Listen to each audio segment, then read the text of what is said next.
Hello, and welcome to Anglesey, the Trackmon circuit on the Island of Anglesey off the coast of Wales. My name is Edward Hunter. Joining me is Joshua Birch and race director Nick Homewood for the fourth round of the EERC British Touring Car Championship in the second season at the back end of 2022 and, of course, the opening month or two of 2023 as well. So we're here in Wales then to see battle resume, and this is an exciting little track, isn't it, Josh? It really is, and it's a shame it's not actually on the British Touring Car Championship. Well, historically it's been a sort of testing venue and used for like Formula Drift and things like that, but of course Wales itself has a big motorsport heritage. We just seen Stan Giova go through the Tom Price straight and aimed after the late great Welsh driver in Formula One driver for Shadow, and a couple other teams got a few podiums and pole positions for Shadow before, unfortunately, his untimely demise in Kyle Army 77, I believe. But of course, he's well remembered. There's also the Tom Price Trophy that is held here every year in Anglesey. So certainly great to see that Welsh motorsport heritage represented here. Wonderful track, reminds me so much of, it's got the best circuits as well. The third sector here reminds me a lot of what we have at Brands Hatch on the Indy circuit, that long sort of sweeping last corner. Sector 2 always reminds me a bit of Spa, down coming through out of the Lacombe chicane down towards Malmedy and Ravage. And then the last sector always reminds me a bit of Malaysia. The sector 3 always Malaysia, the hairpin at the last corner, that sort of two long straights back to back. It's a fantastic little circuit as well. And hopefully if the live timing works, as we see at the moment, we've got a 1:29.19 as the top time. Let's see if we can get that down going in towards qualifying that's coming shortly. Indeed, yeah. I believe it's 10 Lure for a Hunter Burt simulation, filling in for Mia Rose, of course, who's set that 1:29 at the moment. But of course, Louis Hartley not far behind at all. There we go. We see, I think the original plan was to use a default livery, default Hunter Burt simulation livery for 10 Lure, the Frenchman, but unfortunately the only one available was Mia's car, and since Mia's not here, he sort of has to drive it. so we can get the default livery. But anyway, it looks like we're about to switch over to qualifying, so now might be the perfect time to remind ourselves of the championship standings. Of course, Drivers' Championship, the top 10 will have to deal with several kilograms of ballast. Mia Rose won't have to deal with any of her 75 kilograms because she's not here, but she leads by 11 points over Louis Hartley, who won 2 races in a row for races 1 and 2 at Bathurst last time out, his first 2 wins in EERC ever. And so he's on 101 points behind Mia Rose on 112. He's got 66 kilograms of ballast to deal with. Roy Seifert's not here. He's on 97 points. Chris English is 4th. He's definitely here. 48 kilograms and 87 points to his name. Luke Mitchell is 5th on 76 points. Get another driver not here for Kings. Mary Valencia is 6th on 63 points with 33 kilograms to lug around in Wales. Jack Vermeulen from Logistical Nightmare Racing is on 62 points. He's got 27 kilograms to lug around. Then it is Carl Benton for Gravel Trap on 60 points. Remco Dizu, 9th Hunter Burt Simulation on 46 points. And Sean Schrute rounds out the top 10 on 38 points after getting a reverse group pole and finishing 3rd, I believe, in the end, just holding on from Scott Mitchell-Malm at the race 3 in Bathurst. Then in the Teams Championship, it's Kings Racing leading on 232 despite not being here. And they are almost a whole over 40 points ahead of Gravel Trap Racing on 175, and then it's Hunter Burt Simulation 3rd on 173, just 2 points behind. So that is very, very close indeed. And let's not forget Finavon Motorsport Green, thanks to Louis Hartley, are on 168 points as well. So the top 4 could be very, very close by the end of this one in the Teams Championship. Does look very close, doesn't it, as well, as they come on then for qualifying the first groups as well. Our timing screens aren't exactly working that well. It keeps just saying reconnecting. Yeah, I get that sometimes as well. Yeah, so I'll try on a different browser to see if that miraculously works. But Nick, as well, race director and driver, you're not driving at the moment, are you? Sadly, but having a break, yeah. Do you wish you could have raced at this track? It is a cracker of a circuit, and it always does give us good entertainment, as Ed was talking about earlier on as well, because it looks simple, but it's a natural, challenging track. I think we're going to have a very interesting couple of races. Well, there's a nice view, so I'd probably have got distracted. You're driven into the sea, yeah. And it's homeward to swimming back to shore. Didn't that happen in the it happened in real life to Alberto Ascari, of course, in the mid 1955, but also happened in the film Grand Prix to James Garner at the beginning. He literally ends up being thrown into the harbour and having to swim out of his car. I can see the Grand Prix movie on my desk, actually, from where I'm sat up here as well, and it's a cracking movie, but it's one of the longest movies I think I've ever seen. It's longer than Titanic. I believe there's a cut-down version that they usually put on TV, which skips a couple of the races, unfortunately, and that might be the version I see. It's with Igor Staniarek really letting the wheels hang out over the curb there. That looked like, I forget which corner that is that he was just going through there. But I think it must have been the corkscrew, maybe. Yeah, it's just before, isn't it, the corkscrew session? So that's coming out of turn 1, 2, 3, He's just approaching a bus stop now, isn't he? And into the final corner. And it's going to be purple time as once again the rear-wheel drive Infiniti. Which, the SZ Racing are one of the 3 teams, I believe, that's using the Infiniti. Here's one of the other ones, Lua, who's already beaten Staniarek's time in the first sector. Staniarek's, let's say, a 1 minute 30.9, which is a pretty decent marker. Lua looks very, very comfortable. He looks almost immediately, he was signed quite late as well, but looks very, very much at home in that car as he sets a lap time about a second and a tenth slower than what Louis Hartley has just managed there. So it's Hartley, Remco de Zeeuw has set second fastest time just ahead of Staniarek. Then it's Lua, Gjorvad, and they're all immediately beaten by Simmons in the gravel trap, the number 17 car. There is Andy Simmons and Scott Sovic as well. Gjorvad has a 5-place grid drop. Oh, don't remind me. Gjorvad for this incident with, I believe it was one of the SZ cars, wasn't it? It was Staniarek, Igor Staniarek, who crashed into him and then got a penalty at Nutstorp. So I guess what goes around sort of comes around, it seems. But certainly we're not going to... Whoa! As Andy Simmons immediately goes off and hits the wall and almost flips over, actually. Oh, my. There we go. The Anglesey of sorrow for Andy Simmons there. End of that lap. But Sovic flying at the moment in that Ford Focus. The independent entry, the Ballast Esport, with the big Ballast logo. No ballast from the 163 though. Purple's in the first sector, so let's see if he can keep this up then as we go into sector 2.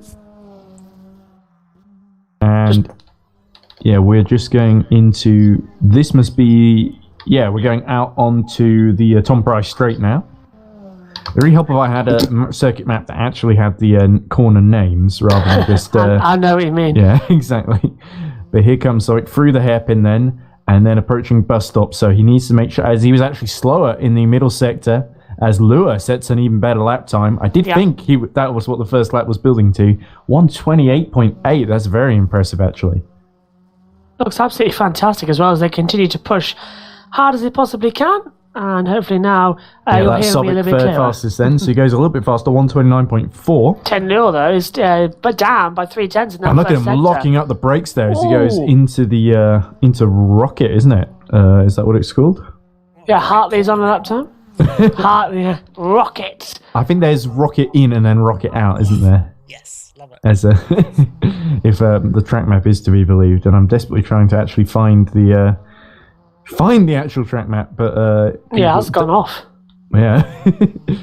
I'm getting like aerial shots when I Google it, but not the actual it's that old of a names. circuit. Wikipedia haven't actually got round to creating a track. Here we go, an old Clio Cup circuit map. Hey. Anyway, we look at Andy Simmons now, just coming through the final corner and onto the main straight. It's a very short pit lane as well, so if you've seen any drive-throughs, they could be a little bit, as we see Simmons goes second fastest, 4 tenths away from what Lua has been able to manage so far.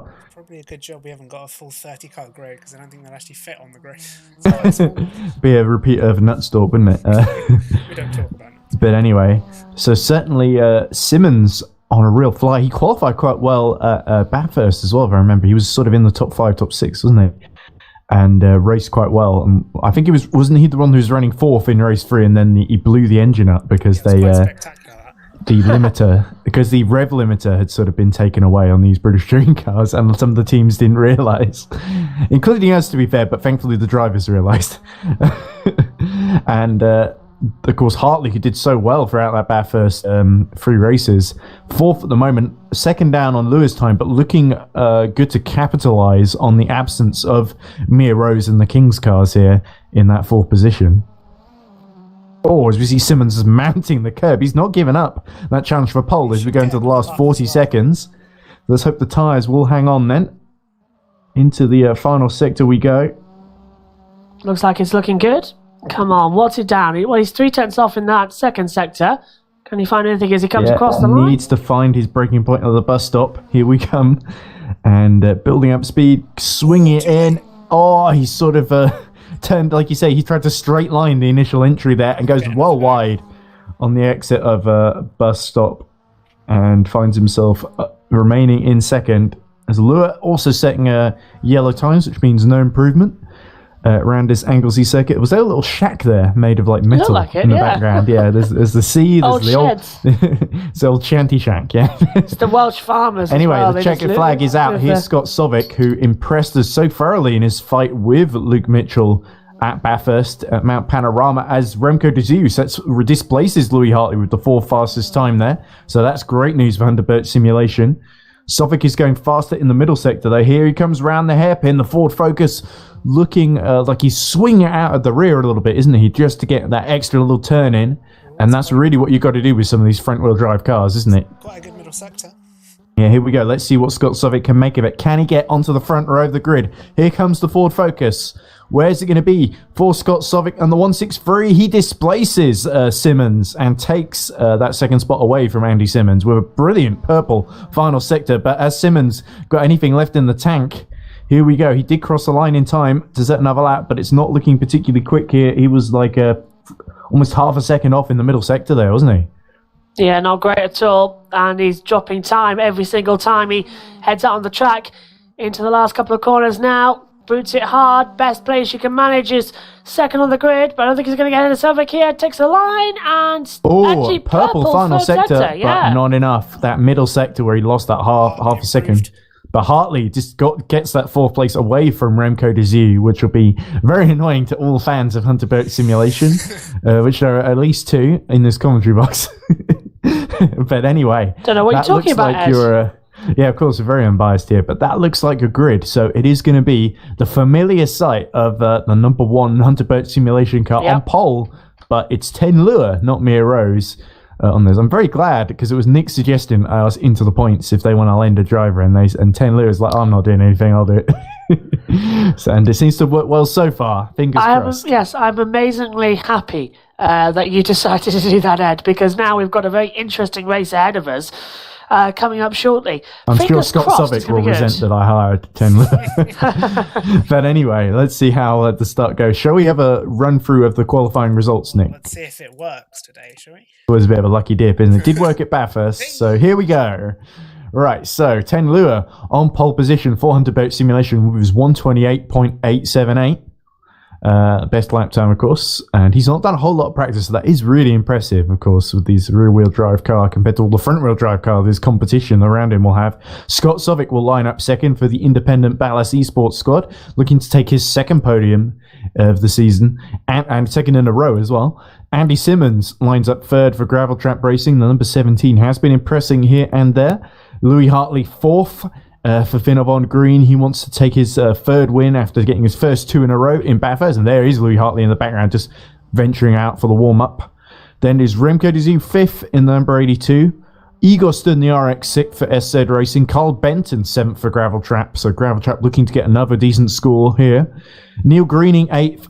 Slightly disappointing qualifying for Chris English down in 9th, and I didn't see who was 10th there, but I believe it was... Stood in the RX, I think. Was it Ziola? Oh, no, Ziola, yeah. Yeah, it was Adam Ziola, yes. Then it's Paul J. Venter will line up 11th from Jack Vermeulen, in the both of them for Logistical Nightmare Racing. Stank Jorvad will actually line up at the very back due to his penalty for Hunterbert Simulation, but he only loses 1 place to Lee Boolean, and Jorvad was saying he didn't feel too confident around this Z circuit, that it was just kept catching him out. So hopefully Jorvad will have a better run in the race then, and I just told him to stay out of trouble, so let's hope the 175 can do that in this first race. Do they ever listen to us? I don't think they have. Yeah, well, they have a tendency, especially at Bathurst, there was a lot of my instructions being ignored. I know Remco kept trying to change cars and being disconnected from the server and had a big hissy fit and didn't come back for race 3 afterwards. But anyway, that's all forgiven and forgotten now. Apart from the fact that I just mentioned it in a very public forum. But 3.3 kilometers, 3 races. I think including Mia hasn't even grid. officially decided whether she's coming back yet, because she's obviously racing somewhere else tonight, which is why we've got 10 in. And we're just waiting for Lua and Benton to join the grid, and then we'll be getting going with our 14 cars, won't we? Yep, 14 cars ahead of us, and the lights are coming on.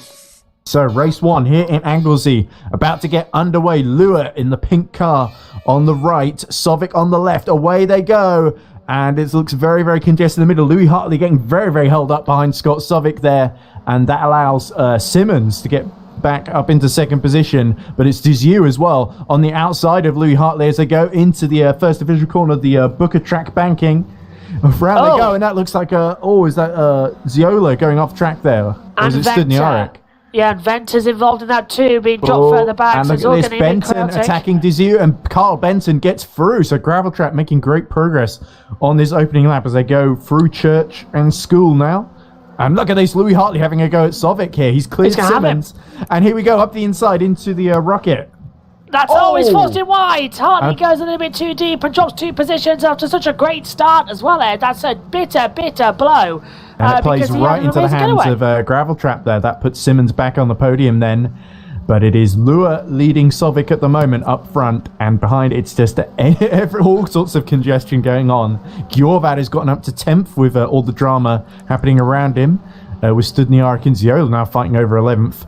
But it looks like the top 3 are starting to break away from one another. But here comes, that looks like Benson having another go at Dizu. Up the inside, he goes into the hairpin. Easy, gently does it, don't force off too much now. She's going to have English right alongside, but shuts the door at the exit, so can't going to get through there.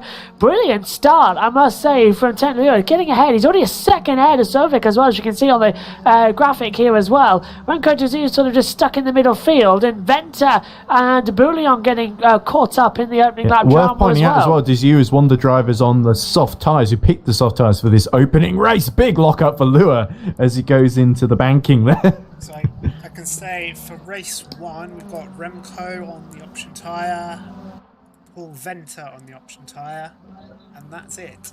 Okay, there we go. Wow. Everyone keeping the rubber dry for races 2 and 3 then elsewhere. I know we didn't, as Gjorvad has actually dropped right to the back to 14. In fact, I praised him making a good start earlier. So maybe it's grace that we saved the softs until race 2. Oh, another big lockup for several drivers, including Lua, and so that allows Sovic to just keep within a second. Hartley still stuck behind Andy Simmons, who's doing a great defensive job and keeping his teammate Carl Benton in place. So this is very important for Gravel Trap to get at least 2 cars into the top 5 here if they can manage it. Should be able to. It's a long enough race as well. As we come Lou back Hartley's down. not going to make it easy. We've seen him really have the measure of the Gravel Trap cars in especially race 2 as we look at Simmons at Bathurst, I'm thinking. Yeah, Simmons Gravel just one Trap of the have been quietly impressive. English made an amazing put an amazing performance together as we see Ziola now drop towards the back of the field. So Anglesey is catching out his victims as Louis Hartley is looking very, very threatening on the back of Andy Simmons now. Yeah, Simmons has been having issues, was wide out of 3 corners. Hartley's looking completely on it, but locks up quite often as well. Into the last corner of the hairpin. Is it Rocky out now down the start-finish straight?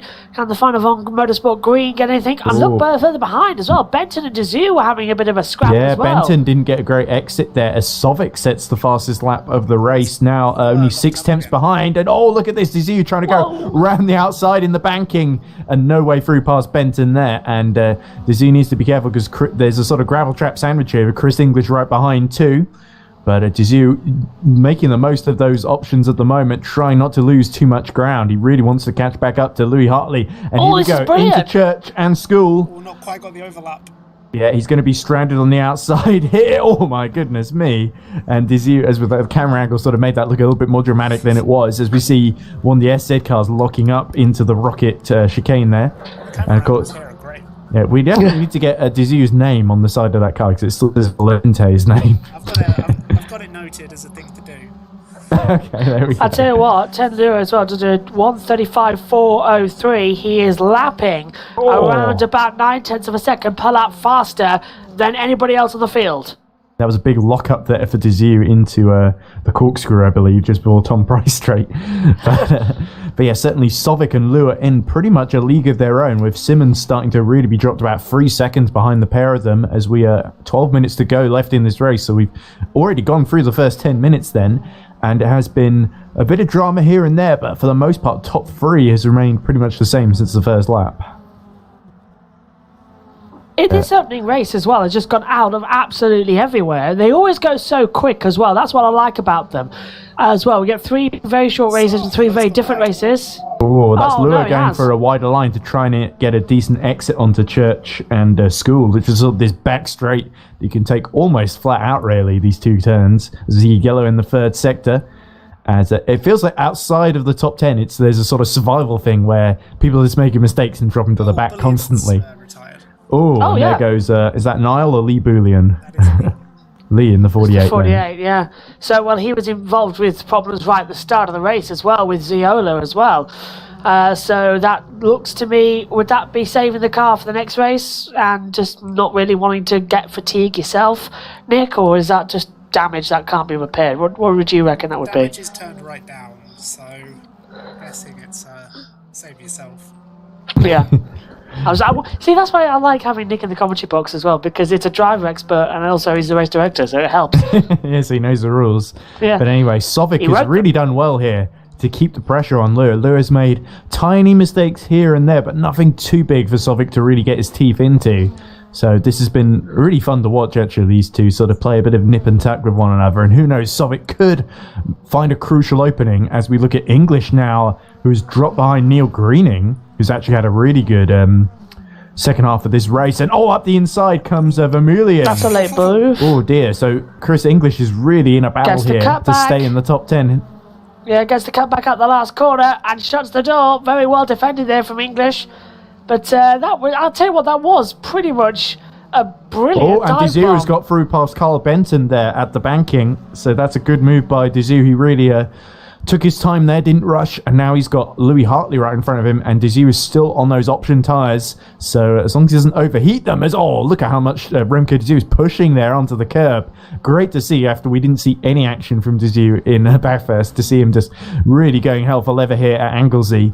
And now Louis Hartley's going to be really feeling a lot of pressure, I think, in the next couple of laps. Yeah, pedal to the metal, flat out, no matter what you need to do. Remco's in 5th position, 10 minutes to go in this first race.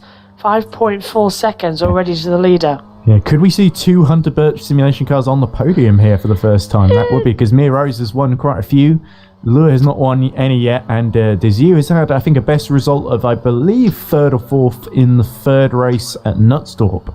It's possible. It is possible. But he's going to have to really make the best use of these remaining 9.5 minutes then. And Louis Hartley in that Hyundai is going to be driving as wide as he can to keep because, of course, there's a big battle in the championship between Finn von Green and Hunter Birch Simulation, as well as Gravel Trap and Hunter Birch, as they're all sort of fighting against Kings, as I said earlier. So Remco is definitely going to have to pick his moment here. Good run onto the start and finish straight as he sets the fastest lap of the race on those option tyres.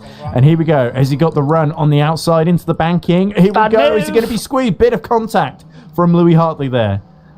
Yeah, wrong side to make an attack on as well. So that was always a disappearing gap, and now he's going to have an inside line, but he's sort of shown what he can do now, Remco Dizu. So he's basically opened up the front page, it's seen add here, and he's put his face there, and now everybody knows what he looks like, and everybody knows what he's going to do. It's made it very difficult to catch now the element of surprise on the back of Hartley. Big lock-up. It's a good thing they got rid of tyre wear, because there wouldn't be much of those options left by this point. But I'm sure that's the case for a lot of these drivers anyway. As we see yellow in the first sector, that might be...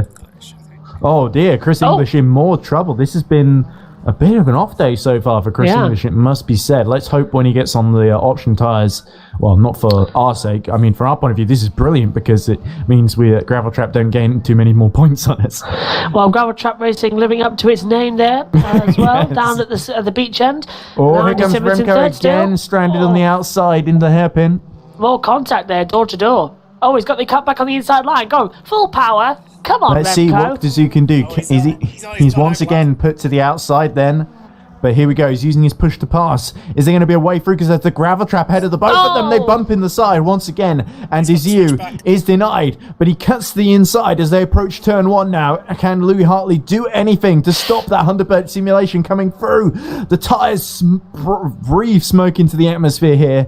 And here comes Dazoo. Has he got enough overlap around the outside? Again, they bump into the side. And Dazoo must be getting really frustrated now as he sees Simmons disappearing up the road ahead of the both of them. Yeah, this isn't any good either, if he can swing but this is fantastic entertainment, though. And once again, Dazoo getting a better run through church and school on those option tyres. Here we go, these fast flowing corners. Can Dazoo get the inside line into Rocket, or will Louis Hartley cut across to block him? And indeed, Hartley doesn't really need to because he's already defended off. So here we go then, through into Sector 2. And they're actually starting to back into Carl Benton as well at this rate. Into Peel they go. And now approaching after Peel Corkscrews, we see Venter in trouble, being passed by Vermeulen. But Dazoo, ever relentless. Look at that front lock up there as he gets into the Corkscrew and onto the Tom Price straight. And here we go. Once again, Louis Hartley looks like he's about to cut to the inside at the last minute. Or he might just keep to the outside, and it looks like, Dazoo was about to lock up into him. But here's the opening. Through he goes up the inside, and that's Remco Dazoo into 4th position there with 6 minutes remaining. This has been a bit of a monster drive then. A bit of a slow burn, because he lost the position on the first lap. But Dazoo has been carving through, and Louis Hartley did well to defend for as long as he could, but that's out of 4th position he goes, and Dazoo, I think, is going to have every chance of catching Simmons before the end in the last 6 minutes. I think we're going to see something very interesting now coming from Remco to take the position away. He needs to get back on the power now. And, meanwhile, up front, Sovic has dropped to 3.7 seconds behind Lua, so Lua is looking very comfortable up front, and Sovic not really challenged from behind by Simmons, but not really quite able to mount a late charge here, and perhaps that Ford Focus not exactly being the car of choice, starting to come back to bite Toyota. Sorry, it's a Toyota Corolla, not a Ford Focus. Without all the King's cars, I don't know what the Toyota looks like. We've just got the Bally's Esport representing the Toyota here in Anglesey. Yeah, we'll have to call Jack and Scott and get them back in as well. Well, they're in Valencia for Formula E testing. Jack is certainly. Of course, yeah. Because I've got video evidence from my friend Jack Pickering of him in doing the interviews with the drivers and team principals for the press conferences. I was meant to message Jack Pickering as well to see if he was actually on site, but then I found out he was as well via Twitter, so I didn't have to message him. But yeah, Formula E testing. Once again, Remco locking up, and that seems to be the smoke signals his intent very much, doesn't it? Yeah, just big waving of the big green flag to come through as well. And Andy Simmons is going to be feeling like a rat looking at a trap but wanting the cheese. So this could be very interesting to how he's doing defense. Simmons has really just got to hold on now for the final 4.5 minutes. But Remco Dazoo is going to make him fight each and every corner as if it's his last. Let's hope it's not. But Dazoo, having a little look up the inside, but going very, very wide actually. Yeah, it looked like Dazoo was sort of trying to force a way through and kind of just miscalculated ever so slightly there. So perhaps a little bit too forceful. And Dazoo's got to work hard again to get back close to the back of Simmons. Shouldn't take too long to catch up. Meanwhile, Benton has been catching Hartley as well. So, Louis Hartley really not having the race. I think race 1, I think he would have hoped for, hoping that the soft tyres, I believe Hartley will be using them in race 2, I believe. Big mistake from Louis. And that allows Carl Benton to get right onto the rear bumper of the Hyundai. Yeah, Benton's going to be pushing harder now as well. He's got the cameras depicted. Hartley's just dropping further and further back as well throughout this race. After what was a promising start, now he's losing out a lot of time. And look at Benton down the hill as well. He's right with him. I would have gone for a move there as well. And again, he's looking to the inside left. Keeps getting the door shut. Hartley's going to defend. Benton's going to try and go around the outside into the hairpin. And that looks like Dazoo having to look up the inside the hairpin of Simmons and just being blocked off there. But he gets the superior traction on exit. But no way through. Andy Simmons really having to be forceful in his defense there. And Dazoo equally forceful in his attack as well, trying to go up the inside. And no love lost between those two, I think. Look at Hartley now as well, having to really aggressively defend on the last corner. Here he comes. Benton's got such a great line through turn 1. Hartley runs a little bit too wide. A little bit of a touch of the curb there from Benton. Now is he going to try to switch back into 2? No, he's a bit too far further back for an opportunity move. Yeah, meanwhile, Sovic has started to catch Lure in the last couple of laps. He's gone from 3 seconds ahead to just 1.9 ahead. So that is a little bit worrying for 10 Lure, but at the moment the gap looking stable enough. He gets it just over 2 seconds again. As Hartley has got his mirrors very much full, as indeed has Andy Simmons. So we've got Gravel Trap on the attack and Gravel Trap on the defence here, haven't we? Just like how we like it as well. Attack and defend as well. Keep on with the close racing. Even though there's only 13 in the race, 14 entered. It's good. Oh dear. Oh, so Gjorvad, who was near the back anyway in sort of 11th or 12th, now dropping back to 13th. As he might be having to serve a penalty that we missed, as Hartley continues to be absolutely swamped here by Carl Benton, as Desiu, I think, is going to renew and try one last attack then at Andy Simmons. Here he is. Yeah, here he is. Into the hairpin we go. This is what happened last time. Heavy lockup. And is he through on exit?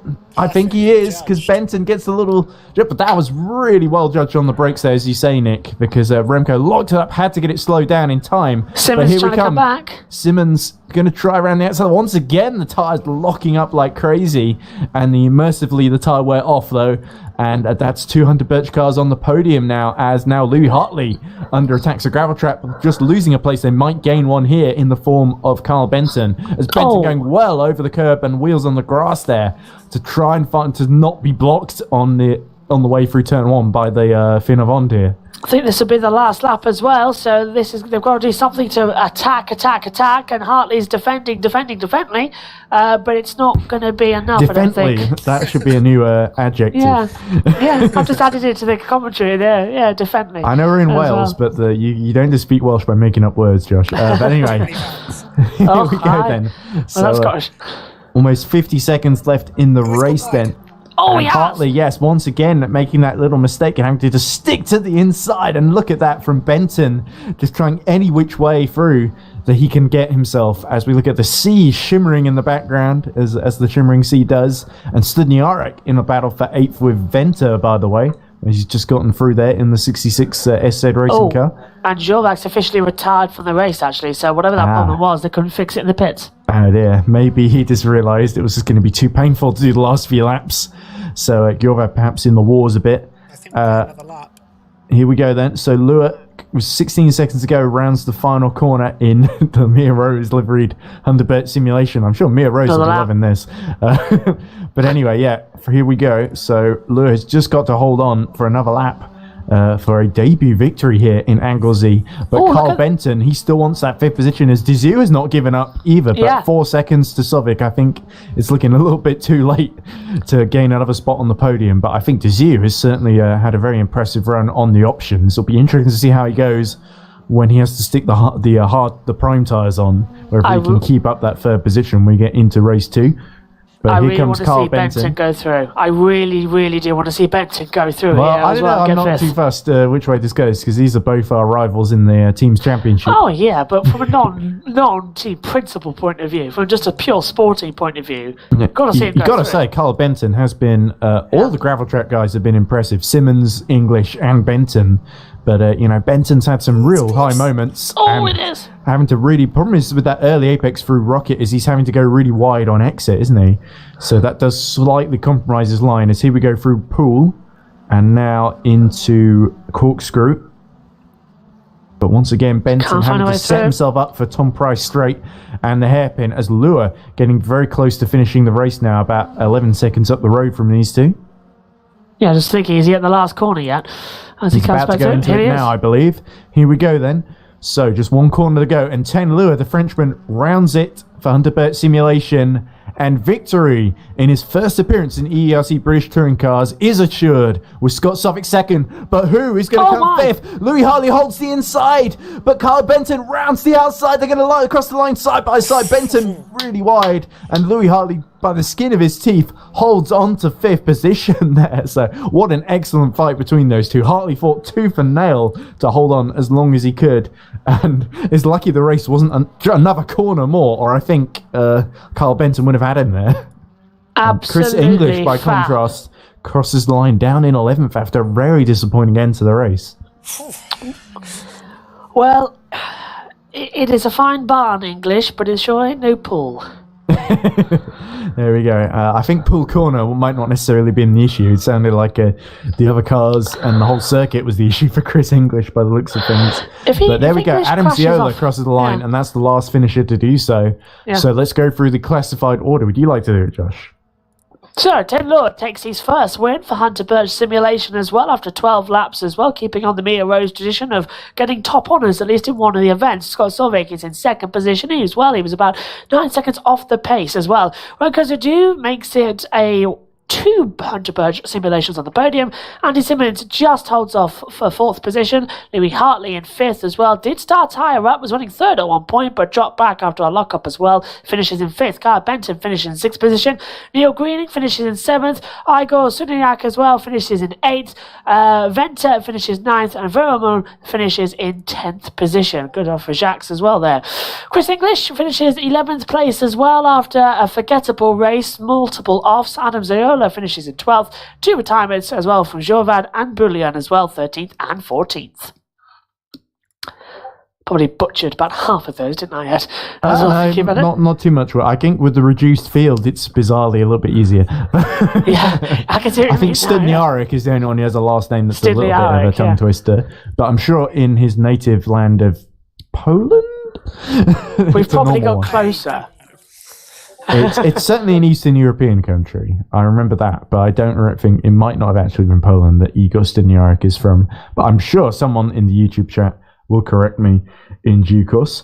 But anyway, that is race 1 done. So we know Lua will start on pole position for race 2 from Scott Sovic and Remco de Zieu.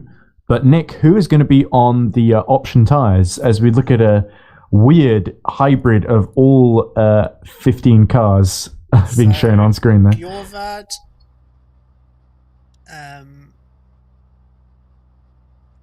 Simmons. That's there you go, so.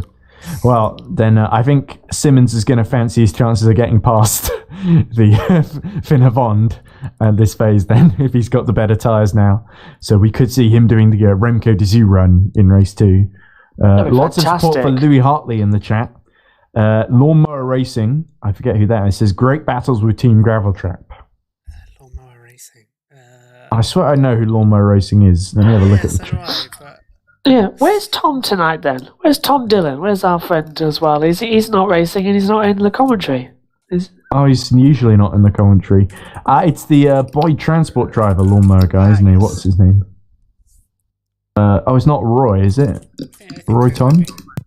Might be, yeah. There we go. It's hard to remember with, 180 drivers I counted. Over 180 drivers that took part in EERC endurance. And then you got all the other series that don't necessarily have the same teams.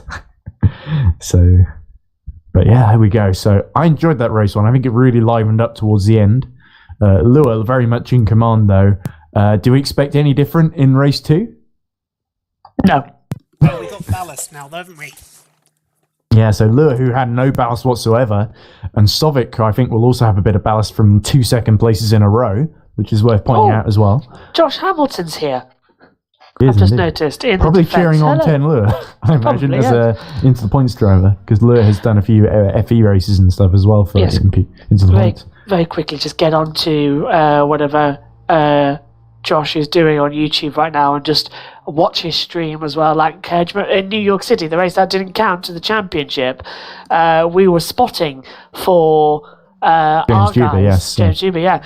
And we were watching Josh Hamilton's YouTube I remember channel. in Hong Kong, you were watching Josh Hamilton, and sort of there was this weird thing where you were describing and playing clips from things that Josh Hamilton was doing on his stream, and then they found out about it and they were reacting to us listening to his stream. So that was a very weird feedback loop that you had kind of created. Yeah, because... Which I don't think is the ideal way to commentate, personally. No, but I think it did add a few things when there was a few bits where Juba and Hamilton bumped into one another. As we see Louis Hartley emulating Chris English in the previous race by having a trip to the gravel trap. But not in Mia Rose's livery. Well, why would he be? It's That's a Louis good Hartley. point. Yeah, sorry, And it's the the numbers. Hyundai from It's Finn the Fon. numbers. It's the number that confused me. I've had a merry moment. Well, he's number one because he's the only person on track at the moment in Yes. his warm-up session. Didn't look at 26. That's why, and also a different team. So that's a complete Maryism. But no, you're absolutely right, Ed, because that's what I was trying to do. Was with Josh Hamilton's stream, because he's talking obviously to his engineers on the Mumble stream as well. I was trying to listen in, and if there's any good team radio, I'd throw up the fader. And there was. We had energy management, overtakes, and then there was the crashes that kept happening and that he was involved in, so we threw up the fader. And then they realised, and they started saying things like about chocolate pudding or something or other, if I remember. And we were Something about just playing school out. as well. There was something about Yeah. school course that one of them was missing to do this or something. Yeah, something interesting as to why he was. You know, Chris he was English racing. does a stream for Gravel Trap. Maybe his championship rivals, we should start stream watching them and seeing what. Because Chris always has some interesting things to say on his stream. Unfortunately, I can't push it up there because I haven't got the right On his monitor. Twitch stream, but yeah, of course, with the laptop setup you got at the moment. Yes. Thank Remco you, said to me, by the Heater. way, Soft's race 1 was a bad choice in hindsight. I was stuck behind others for most of the race. Yeah, because Simmons got that decent start and got ahead of him, so he had to sort of do 3 overtakes in that race. Yes. I think he thought at least one of them he wouldn't have had to do if he'd gone on the hards, maybe. But I tell you what, yeah, though, of course, like you say, Ten Lure has Yeah. got a penalty after winning the first race. I don't think Sovic will have a penalty, the weight penalty, though.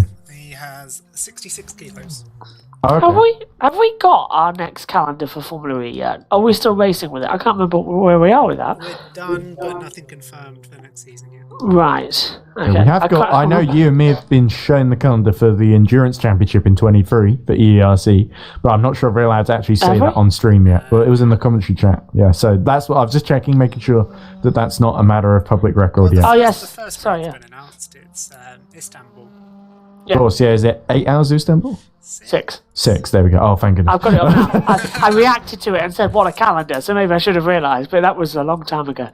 Istanbul's a good. I believe it hosted around the first season of EERC Endurance as well. Can I just say, I already hate number 3. Nick knows which one that is as well. That's going to be fun. Do you like just torturing me and Ed, Nick? Is that what you like? Well, we don't. We just have to talk about it. We don't have to drive it. So I think we get the easy part of the deal, Josh. In my opinion. Well, looking at race number 3, we might be regretting it a little bit. We shall see. The rest are okay. It is. By the way, Lawnmower Racing in the YouTube chat is Royton. He's one of the 6 people watching the stream at the moment as we wait for race 2 to begin. So I believe it's just the grid being sorted out. I don't think there's any outstanding penalties, so it's literally just the finishing order. We got an extra car, and we're moving on. Who's the extra car? Is it Peter Schumann has shown up on number 69, Finnevond. So not the teammate to Louis Hartley, because Louis Hartley, Finnevond green, Peter Schumann, Finnevond white, I believe. Yeah. I'll tell you what, next time 15 as well, cars, I'll ladies and go for- gentlemen, at Anglesey. Yes. I'm looking forward to this one. Schumann back in. The 69 car. Well, Peter will have to start at the back, of course. So Yes. I mean, that's good news for the likes of Adam Ziola and of course Stan Giorvac, because it means both of them won't have to start at the very back row, or one of them will, but not both of them. Do you know when you're in too many Discords and you just get loads of notifications popping up? That's Yeah. exactly you what's sort of happened got right to set now. it to just only pop up when it mentions me. And 'cause mentions, yeah. yeah, rather than just pops up whenever someone posts a message. There we go. Looks like the grid is about to be formed then in a few seconds' time. So Lua, with that weight penalty, might well have a much tougher time holding off Scott Sovic behind him. And then we've got the likes of it's Simmons in 4th who has got the soft tyres. He was probably the highest running soft tyre. So I think Simmons is going to be a big threat. Only 2 cars, which is Giorvad. And we got Giorvad in 13th as well, who's also running the softs. So he could, if he has a clean run, could well make up some ground here. And no ballast for Giorvad. No ballast for Giorvad, of course, yeah. So, but then again, he's not got the group penalty from the first race as well. So at least he's got that out of the way. So he should be, fingers crossed, in a much better place to perform as we wait for Giorvad and Lua to arrive. Here we go. Come on. There's Lua. Let's go So for it's race just 2. Stan. And now the grid is set then. So we can get race 2 underway. So it is Lua on the right, Sovic on the left. Who is going to get the best getaway off the line as the light's about to go out for race 2 in Anglesey?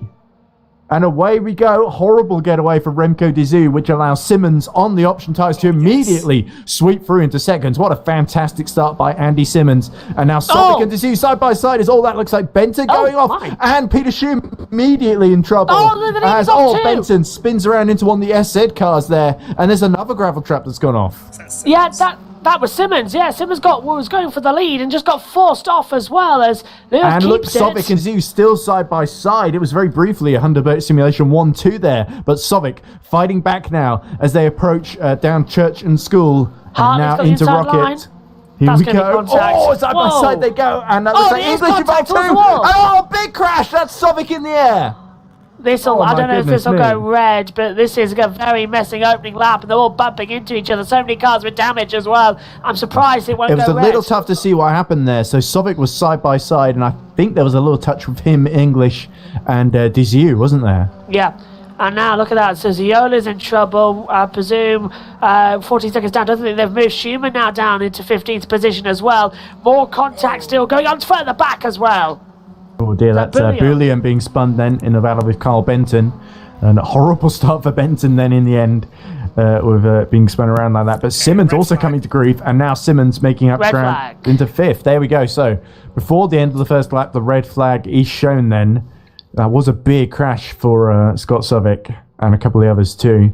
So just too messy. Big sigh of relief then for Gravel Trap and Scott Sovic. Just too much mess to let the race continue. Everyone was either damaged or not. Very messy opening getaway. This is a big shame for Simmons. It's a bit weird how we had 14 cars in race 1. Nothing happened pretty much most of the race.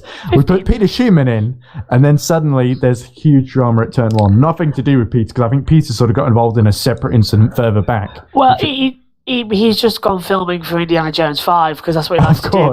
Go for exploring. We're in Wales, of course. It's somewhere he's never been before. He likes to explore. This isn't like an island. I guess Anglesey would make an interesting location for an Indiana Jones film, but I'm pretty sure Indiana Jones 5 does not take place. It does have Toby Jones in it, who I believe isn't Toby Jones from Wales. I think so. Yeah. It's also got Phoebe Waller-Bridge in it as well. So feel free to move on. I'll tell you who it doesn't have, Shia LaBeouf as Indy's son from Crystal Skull. I'll tell you what though, with Phoebe Waller-Bridge in it as well, I hope she's not looking to the camera every 5 seconds making little funny eyes. Tip of the lights. Here we go. So, second time's the charm, ladies and gentlemen, as we get going again for race 2 in Anglesey, and a brilliant getaway from Scott Sovic as Lua bogs down and Simmons already up to 3rd, potentially 2nd now. But actually, Lua gets a much better second phase of the start and holds on to the lead. And it's now... There we go. So all the cars, almost all of them, as Ziola has a little bit of a moment there. But, and there goes Peter Schumann, and round goes one of the other Logistical Nightmare cars. And it's Stan Gjorvad who's facing the wrong way on his option tyres. So not a great start for Gjorvad. Oh, wow. And Simmons gets past... turn Lua there, so great getaway from 3rd to 1st then for the Gravel Trap Racing driver, much better than the first start, and it's Gravel Trap 1-2 because Benton has got past Lua. Lua's in the gravel. Oh my goodness me, and that's what the Gravel Trap's spinning, and we might have another red flag here if we're not careful because cars going off left and right. One of the SA cars is on fire. That's Ziola, as we see Lua battling with Studniarek for 6th position. Yeah, Gjorvad on fire, literally exploding into the barrier. That was Ziola on fire. And that's Lua spinning around Studniarek there. That was a little bit of a marginal move, and another hit there as one of the other cars fails to avoid Studniarek in time. But yeah, it felt like Lua sort of had the gap closed in on him there by Studniarek, and then sort of ended up spinning him around there. Not intentionally, I don't think. Come on, guys, how hard is it to start a race here? Not an ideal start in Hunterbird Simulation with all the cars running into trouble. Diziu is down to 12th as well. So Simmons on the second time of asking takes the lead after another great start. Diziu just not getting going at all, not getting involved in everything under the sun. Tony going off the track, then causing a kamikaze mission. Ziola emulating Roman Grosjean, exploding into the concrete wall as well. This is just a very messy getaway. And that's a big shame for Gjorvad having that spin as well and then retiring, because those options now, he won't get another chance to use them in race 3. They're done for the day. Yeah, crucially no red flag. So lucky for Gravel Trap, I guess. 1, 2, and 4 at the moment. Less cars involved that time. Yes, Once they were involved, just got a bit more involved. Yeah, and literally, how hard is it to start a race? It's getting, oh, look at Schumann, trying to look on the inside as well of Sovic as well. Not going to work out down there, down to turn 6 and 7, but still, how hard is it to get a race done? Now look at Lure coming back on the inside of Venter. Yeah, here we go then. So Lure not giving up yet. That's back up to 7th place then as they go into Rocket once again locking up. So we're seeing Lure really up against it now of all that ballast as he tries to fight his way back through the field. And Desir is in trouble as well. Yeah, down, down, down with that yellow flag. So from highs of race 1 to lows of race 2, Sovic's trying to defend as well. Schumann trying to send it round the outside, and Sovic's trying to look on the inside of Venter. They're just trying to find a way through, and no one's opening the door and woken them with some cookies for Christmas. They're just shutting it hard in their face, but like they're cows. I guess this is technically the Christmas round, isn't it? So we need to make Christmas references. Well, we don't need to. We could make Christmas references in commentary. But yeah, there we go. It's not humbug. Absolutely awful race 2 start for Underbert Simulation with Lure doing the best at the moment in 7th, Desir down in 13th and last, and Gilvad out of the race along with Ziola. So certainly not short on drama as we see Louis Hartley sandwiching between Benton and English, but Andy Simmons doing a superb job up front, 4 seconds to the good. And Bouillon just sort of staying right back. Andy Simmons with the fast up of the race. So Desir is already a lap down, so something very wrong must have happened to him. Which is a big shame because the first start went really well with us being 1-2, and now we are 7th and 13th. But he's thinking the long run with reverse grid. That is true. Well, that is true technically. Well, it's a randomised grid though. So finishing 13th doesn't mean you start... it's top 18 anyway, so as long as you finish the race, you get in the randomised grid draw, I think. Precisely, yeah, so it could work out. Oh, and that looks like big trouble for Hartley, because English has got... Whoa! And that would be why, because English has completely cut the track there at Rocket Chicane and made an absolute hash of things. Through goes Jack Vermeulen into 4th position, and crucially goes 10 Lure as well. Oh, yeah, that's another logistical nightmare car in trouble, completely missing the chicane. That looked like Greening, I think, actually. He just went straight on there. Because, Schumann and Sovic has got through. Gone through. Oh, well, this is just ridiculous. Yeah, Sovic is another one who's really lost out in his second start of race 2. I mean, have they just forgotten what happened in race 1? It's like they haven't raced the first corner looked good, and then the second corner is when the trouble started. It was the same as Nutstop, wasn't it? We had a nice clean race 1, and it still went to pot. Yeah. Yeah, exactly. Crucially, that was the last race I was in as well, because I missed round 3. Well, but that was also before the rule change with the new tyre compound, so you certainly can't blame it on tyre wear or anything. Yes. But anyway, Simmons has extended his gap to Carl Benton to 6 seconds, as here we go, Schumann having a go at Paul J. Venter. Oh, look Venter cuts across. So did Schumann, what race does he decide to put the softs on? Who's that crash from the gravel traps? Is that Chris English? Again in the wars. Chris English is really struggling at this circuit. I'm wondering if he's having some kind of wheel problems. Yeah, I wouldn't be surprised if maybe his stream is possibly revealing that. In fact, here comes Desir to overtake him, unless Chris English can get going really sharpish here. And in fact, he does. Oh, that's better, yeah, because I can't... Possibly a forced feedback thing, because it looked like he just lost it on the exit turn 1 and couldn't save it, maybe. Yeah. Let's have a look. His steering's okay, but we've got damage turned. And that potentially really... way down low. Because that race 2 could have been almost a clean sweep of the podium for a gravel trap there, and this really puts them in a slightly less comfortable position, of course.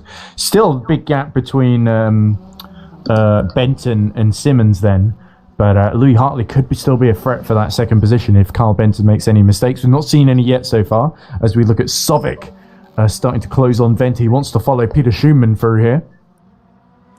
This is looking exciting as well. I think Peter might be saving his softs for race 3. I hope he didn't decide to use him in race 1. Oh! And that's Venter hitting him in the back because Schumann took a very, almost like a V line where he just turned very late into the hairpin there. I think he's taken the fact that he's got a lot of V-necks for Christmas and thinks that's how they now go, instead of a nice round top for a t-shirt. But Servic's now going to try and have a better run up the last corner as well. Is he going to look on the inside of Venter? No, he's not. Goes very wide, actually. He misses the apex of one, catches a late apex at the second attempt. And it's looking very messy. Lewis starting to close on Vermeulen for 4th position as well, ahead of this battle. So keep your eyes peeled on that. There we go. So a little bit of a gap to go to be made up here, but I think Lua is looking like them on on the move at the moment, and I think Vermeulen is going to feel very vulnerable as this race goes on. Another big lockup for 10 Lure into Rocket. Let's hope he doesn't skip the track like we saw Chris English and I think it was it Greening? It was Neil Greening. Greening, yes. Yeah. He jumped off. I'm just looking at the timing screen with the driver tracker. Andy Simmons crosses the line now, does a 1:31.7. Yeah, Simmons has nearly got a 10-second lead over Benton. He's flying at the moment. Benton crosses. It's 10.4 exactly as Benton crossed the line there, Ed and Nick. So that's amazing. That's absolutely tyre amazing. choice is doing him wonders, but he's going to suffer in race 3 when nearly everyone else has got the soft tyre. Oh, another Bring big it lock on. up for Lure. But yeah, it seems like it's weird. We seem to just split the strategy between all three cars, and it now seems that the favoured strategy is basically everyone does it for race 3. And I think we've only got Lure doing that. So And fingers crossed. Let's see what happens next. I think 9 minutes to go. yeah, And this this second race is seeming longer than the first. Yeah, Anyone else certainly. I noticed? think after the first lap, That's we've true. had everyone's got a bit spaced out there. But Lewis certainly not given up on chasing down Hartley and Vermeulen here, who aren't that far ahead. But I think it's looking good for a gravel trap 1-2 at the moment. I don't really see Hartley being able to challenge Benton at the present moment. But certainly, it's all pretty, because I believe the only man on the options left out there is Simmons. So no wonder he's been able to pull such a big gap. Yeah, because Giorfad's out. Yeah, Goa was just saying to me that he's not feeling in a good headspace at the moment because of apparently school's been really stressful where he is, so he might not do race 3. He needs to clear his head a bit, which is fair enough as we see Venter get past Schumann for 6th. There they are side by side, and Schumann actually cuts back, so it looked like Venter broke late through the Rocket. Sovic as well. Yeah, Scott Sovic getting involved actually as well. So that's Venter getting through, and Schumann having to really get on the defensive here. Give the overlay a bit of a refresh. Yeah, working hard or hardly working, is that really? Out of the corkscrew they come, and onto Tom Price straight, and Schumann, of course, didn't have the warm-up of race 1, so he's at a minor disadvantage to everyone else. But the 69 carry on gamely and looking to get some good points here, as little mistake from Venter there. Venter's starting to defend in the middle of the straight, and now actually starting to pull away again. So this is really the big battle, these three just sort of all stuck together, who feel like they're all a pretty similar pace. 6, 7, 8 is the one to watch. As you say, 9 and 10 are quite close together, actually, Greening in. It's really close to... Yeah, Vermeulen started to really close on Hartley. We've not seen this kind of pace from Jack Vermeulen since Thruxton, have we? Because he had a couple of really good races there, and then Nutstorp and Bathurst didn't really go logistical nightmare's way. Missed Bathurst as well, because he... That would probably explain it as well. Yeah, of course. Yeah, so he's recovering from injury too. And actually, Benton has not really pulled away like I expected him to. So he's now found himself really at the mercy of the 3 or 4 behind him. I also forgot that Croft got rescheduled, of course, to January. There goes Carl Benton at Poole, and that lets Louis Hartley through into second position and Vermeulen into third. Swimming. And that was I don't know what happened there. It almost felt like the brakes or the wheel died on him. Did he hit a sheep? I don't know. I think it's an island. There's not enough room for sheep around here. It looks like Schumann going a little bit off track as Carl Benton's rejoined right in front of Paul J. Venter, and everyone behind is having to squabble to make sure they don't hit him. And now this could be the opportunity for Sovic down the Tom Price straight and into the hairpin, as also looks like Venter has got through into 5th position now, and Schumann holds on. That was really good defensive driving there from Peter Schumann, but Sovic is not giving up yet as they go into the penultimate straight here. Can he get anything down on the inside line? Sovic's trying to think of a move, but not very opportune. Yeah, it's too wide in. So this could be a bad exit over the rumble strips as well, but somehow still kept the speed on as well. You have to say, what was looking like a walkover for gravel trap, at one point it was a 1-2-4, and now it's just it's more of a 1-6-11, which is still pretty good. I think they still score the most out of any team. But yeah, they mentioned us. Not quite as big a gap in the standings after how well we did in the first race. But so that's a relief in a way. Although Carl Benton fighting back against Paul J. Venter now, but Venter cuts across and actually allows Peter Schumann to have a little look at the inside as they all bunch right together, and that could be the mistake that lets Carl Benton back through into 5th position. Paul J. Ventus tries to sneak it out on the inside, but he's surely going to be a bit offline as they go into Paul, who's going to get snookered here. Oh, there we go. So Carl Benton gets it right this time as Schumann once again holds off Scott Sovic and then goes a little bit on the grass.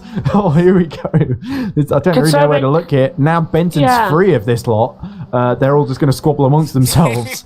And Greeny's joining the party as well, so this is turning into a great little battle. Sovic has got to look at the inside into the head. Can do it. Can he get another place into the top 6 there? And Schumann really emphatically closed the door and then some there. Yeah, and I don't think Sovic had a business up there. That was a very late move as well into the turning of the apex, so that was a bit of a... I think you might say he telegraphed that quite early, because he did almost have a wheel alongside down the straight, and then I think he thought, may as well give it a go. And then Peter's like, no way, no chance, mate. I'd love to see the onboards as well. If that turns into something, it turns into something. But this is it. 5, 6, 7, 8 are together. 9 and 10 are joining as well. So Vermeulen's not giving up on Louis Hartley. So Vermeulen already on the podium. He wants 2nd place as well, doesn't he? As they're now 15 seconds. Yes. Simmons is checked out at this phase. He's already a lap ahead of Desir. He's not far ahead lapping Bouillon as well. Yeah, so Lee Bouillon might be being put a lap down. Oh, yep, Schumann about to make a move through a school there. As there's Vermeulen starting to actually... Yeah, I think Vermeulen actually now starting to fall into the clutches of Ten Lure. As there we go, Schumann is past Paul J. Venter. A bump in the back from Sovic. So Sovic eager to get back through. And now Schumann is caught back up to Benton. So we got a 5-car battle for 5th position here. Oh, this is getting tense now. Venter is starting to look a little bit vulnerable, but up the inside, through the corkscrews. A big mistake from Schumann there, as he really misjudges it, and that could let Sovic round the outside as well. So Schumann and Sovic, the two S's side by side. Once again, Sovic on the outside. How late is he going to break here? Can Schumann do anything about it? Yes, he can. And Schumann holds off. Outside doesn't work there. No, it doesn't. The problem with this is Sovic is now slowly being pushed into Neil Greening as well. He is in the first of the reverse grid spots, though. Oh. That is true, yeah. I thought it was top 18, or is it top 8 now? It's 8. For this 8 one. to 8. No, it's 10th to 18. Never mind, ignore me. Okay. Well, we're watching the battle for 5, 6, 7, 8, and it is literally the boot on Schumann that we're all watching as well. That's my best attempt at and up the inside goes Venter to get back through past Schumann, and Schumann immediately looking to counter-attack. He's got it. Down the straight. There we go, and that wasn't a great run round the outside, actually, by Paul J. Venter. And through back goes Schumann. This is a great fight between this lot, isn't it? It's a great fight. And I think also the cutback's incredibly more powerful because look, now Schumann's under pressure from Venter and coming back through as well. And surely Venter's going to have to lift off here. Oh, no, he's not. But he's going to try and hang around the outside into the rocket. And look at that. That must be Studniarek breaking really late. And that was a bit optimistic from Scott Sovic. Yep, 601 there. Is never going to really that really allows Venter through. And to challenge Schumann on his own. Yeah, as you said earlier, Ed, though, he telegraphed where he was going, so there should have been a bit of room there, but he just sort of shut the door too quickly. Yeah, Schumann the door shutter, yes. Yes, Schumann door shuts. So this is getting entertaining now. Who said the race was dull earlier? Oh, yeah, me. Yellow in Sector 1, as that's a bad run from Schumann once again. And could he be absolutely swamped here? Through goes Venter, and now is Sovic going to do a 2-for-1 special offer here? Almost, he wanted to, but the opportunity was open for only a limited time only. And once again, the door is shut. Yeah, Schumann's in the zone at the moment as well as he comes to the braking zone for the last corner. Yeah. It's right. Here we go. 1 minute to go. So last minute Christmas shopping, guys. The postman delivers again tomorrow. So no, he doesn't. On strike. All right. Yes. Okay. I thought it was 16 that ended, but it was 14 for 15 at the post. Anyway, well, whatever. We'll see. Big mistake from Sovic, and that's 2 wheels on the grass there, and that's going to mean he'll lose out to Neil Greening and Studniarek, and it puts Remco de Zoo back on the lead lap compared to him. Glad this is virtual, because when they try and get back into central England as well, they're going to be met with border force patrol as well. And here we go. Schumann has not given up yet. Again, he goes up the inside of Paul J. Venter, and Venter's really going to have to brave it out here through school. Here we go. My goodness. But Venter keeps his foot in, goes for the inside into Rocket. The two make brief contact, but Schumann somehow able to keep the 69 ahead. There we go. Just about enough room. It feels like Schumann can make the moves, but he can't quite make them stick half the time. I think Simmons is going to cross the line just as the flag comes out. He's in the last corner now. So this is for Simmons. Sorry, Simmons. Got an extra lap. There we go. So just did it.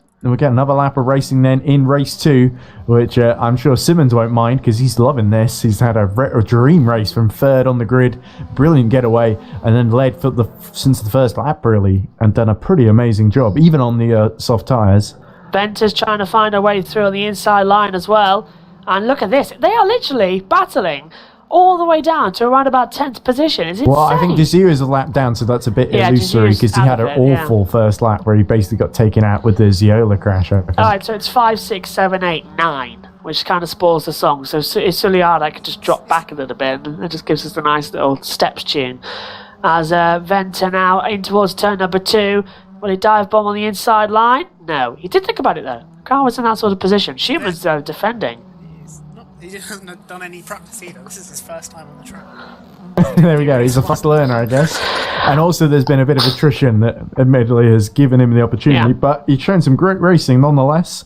Got a chance that he's not learned all the conventional lines, so that's helped him in the wheel-to-wheel stuff. As here we go, Neil Greening under pressure from Studniarek, who's waited right till the end to mount a challenge for that 8th position. And here we go, Studniarek going to sweep around the outside. He sort of tries to put Neil Greening offline, but Greening in the 765 keeps his line on the inside, and Studniarek can't quite make his way through. Here comes Andy Simmons, though, to win his first race. It's Gravel Trap's first win since Thruxton. Simmons, by a vast margin, beats Louis Hartley, who takes another podium in second position, and Vermeulen returns to the podium in third. But here we go, Neil Greening has still got another few corners to hold on from Igor Studniarek, and Studniarek makes a dive at the end. And hit right in the side there, but Studniarek in the 66 forces his way through with a move at the very last opportunity, and he might get another place here because that's Venta into the grass. I would imagine that will be reported. Yeah, I don't agree with that one. I think if I were Neil Greening, I wouldn't be happy having held him off the whole race and then just get barged out of the way right at the end. But here we go. They cross the line, and it's Studniarek in 8th, provisionally for the time being. And there's Sovic after a very disappointing result for his race, with Desir a lap down, the last finisher. So there we go. Not the race 2 I think we were expecting, but certainly some very competitive, lots of mistakes from the gravel trap drivers that I think we weren't expecting from English and Benton there. Race of 2 halves, really. That was actually quite There's good. There's certainly some outstanding performances there. Lua doing well to get back up to 4th with all of that ballast as well. Indeed, look at that. Yeah, I think I might agree with Nick that Schumann was the sort of surprise of that race, holding on to that 6th position. See if the results work. We can see the back end of the result sheet, at least. There we go. So confirmation then. Andy Simmons wins race 2 for Gravel Trap Racing, and he'll be delighted with that, his first win in the championship. Louis Hartley takes another strong result in 2nd. I believe that result puts Louis Hartley in the lead of the championship now in the driver standings. Jack Vermeulen go with 3rd place. That helps put his championship back on track, with 10 Lua getting another strong result in 4th position. Carl Benton did hold 2nd for a while, but that mistake at Poole puts him down to 5th in the end. Peter Schumann had a great battle with Paul J. Venter and a load of others to finish 6th. Igor Studniarek takes 8th position from Neil Greening right at the death there with a little forceful move. Scott Sovic rounds out the top 10 for Ballas Esport after being having a few mistakes there. Chris English down in 11th after a torrid run, beating only Lee Boulian and Remco Desir, who was a lap down after a really awful first 2 laps. For him, where things just did not go his way. Adam Ziola and Sten Gjorvad are 2 retirements then. I believe Gjorvad won't be coming back for race 3. So that means we're down to 14 cars then for race 2. So Remco says, I seem to have triggered a bug. I spun all the way over the grass towards another part of the track, then drove back to where I came from, but the game then put me a lap behind. So I overtook 2 people, but it didn't count. Okay, I'll look into it after the race. Tell him to message me some footage or whatever. Interesting race then. Not bad at all. Race 3 hopefully is going to be even better. Likelihood, however, would probably be another 15 minutes of nothing, and then the last 2 are like completely out of everything. Do we do the good old reverse grid then?